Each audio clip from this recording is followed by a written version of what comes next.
আসসালামু আলাইকুম, সবাইকে কেমন আছেন আপনারা সবাই। আজকে আপনাদের সাথে আর্টিফিশিয়াল ফ্লাওয়ার দিয়ে খুব সুন্দর একটি কেক ডেকোরেশন শেয়ার করব। আর্টিফিশিয়াল ফ্লাওয়ারগুলা দিয়ে যে কোনো ধরনের কেক ডেকোরেশন করলে আসলে কেকগুলা খুবই ডিমান্ডিং লাগে আমার কাছে।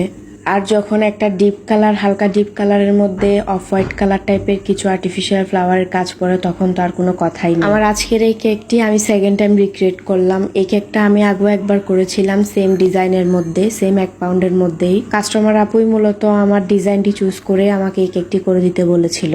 খুবই মজার বিষয় হচ্ছে কাস্টমার আপু যে দুইটা কেকই আমার কাছ থেকে নিয়েছিল, একে একে দুইটা কেকই কিন্তু আমার ডিজাইনের করা, মানে আমার ডিজাইনগুলাই আপু আমাকে রিক্রিয়েট করে দিতে বলেছে। এখানে দেখতেই পাচ্ছেন আমি পিঙ্ক টাইপের একটি কালারের সাহায্যে পুরো কেকটিকে ফিনিশিং দিয়ে নেওয়ার পরে অফ হোয়াইটের মধ্যে হালকা একটু ইয়েলো টাচ আপের কিছু আর্টিফিশিয়াল ফ্লাওয়ার আমি উপরে এবং নিচে দিয়ে দিচ্ছি, এবং সাথে কিছু সবুজ পাতাও যোগ করলাম যাতে ফ্রেশ আর ন্যাচারাল একটা লুক আসে। আজকের এই কেকটি যদি আপনাদের ভালো লেগে থাকে তাহলে অবশ্যই লাইক কমেন্ট করতে ভুলবেন না।